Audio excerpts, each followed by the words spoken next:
നേപ്പാളിൽ ജൻസി പ്രക്ഷോഭം കൊടുമ്പിരി കൊണ്ടുപോവുകയാണ്. ഇപ്പോൾ ഇത് നേപ്പാളിലെ സുപ്രീം കോടതി ജഡ്ജിയുടെ നിലവിളിയാണ് പുറത്തു വന്നിരിക്കുന്നത്. ഈ സുപ്രീം കോടതി ചീഫ് ജസ്റ്റിസ് പറയുന്നത് സകല രേഖകളും ഇപ്പോൾ നശിപ്പിച്ചു കളഞ്ഞു ജൻസി പ്രക്ഷോഭകർ എന്നുള്ളതാണ്.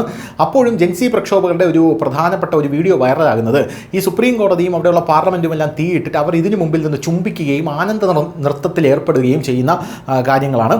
നേപ്പാളിലെ ജൻസി പ്രസ്ഥാനത്തിനിടയിലും സുപ്രീം കോടതിക്ക് അവർ തീയിട്ടു. പ്രതിഷേധങ്ങൾ കാരണം രാജ്യത്തിൻ്റെ നീതിന്യായ ചരിത്രത്തിൻ്റെ ഭാഗമായ പ്രധാന രേഖകൾ നശിപ്പിക്കപ്പെട്ടു. എന്നിരുന്നാലും എത്രയും വേഗം പ്രവർത്തനം പുനരാരംഭിക്കും എന്നാണ് ഇപ്പോൾ കോടതി വാഗ്ദാനം ചെയ്തിരിക്കുന്നത്. നേപ്പാളിലെ ജൻസി പ്രതിഷേധങ്ങളും ആക്രമണങ്ങളും സർക്കാർ പൊതു കെട്ടിടങ്ങൾക്ക് വലിയ നാശനഷ്ടങ്ങളാണ് വരുത്തിവച്ചിരിക്കുന്നത്. ഈ പ്രതിഷേധം കാരണം നേപ്പാളിലെ സുപ്രീം കോടതിക്ക് വലിയ നാശനഷ്ടം സംഭവിച്ചു. രാജ്യത്തിൻ്റെ നീതിന്യായ ചരിത്രത്തിൻ്റെ ഭാഗമായിട്ടുള്ള പ്രധാന രേഖകൾ പ്രതിഷേധങ്ങൾ കാരണം നശിപ്പിക്കപ്പെട്ടുവെന്ന് സുപ്രീം കോടതി തന്നെ പറയുന്നു.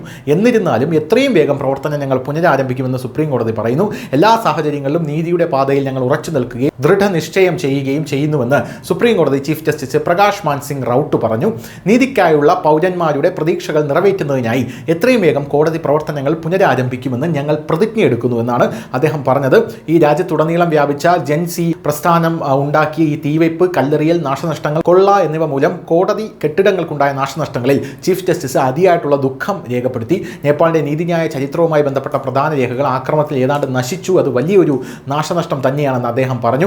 ആക്രമണത്തിൽ നേപ്പാളി പൗരന്മാർ മരിച്ചതറിഞ്ഞ് റാവത്ത് ദുഃഖം രേഖപ്പെടുത്തി. പരിക്കേറ്റവർ വേഗത്തിൽ സുഖം പ്രാപിക്കട്ടെ എന്നും അദ്ദേഹം പറഞ്ഞു. News desk news Malayalam.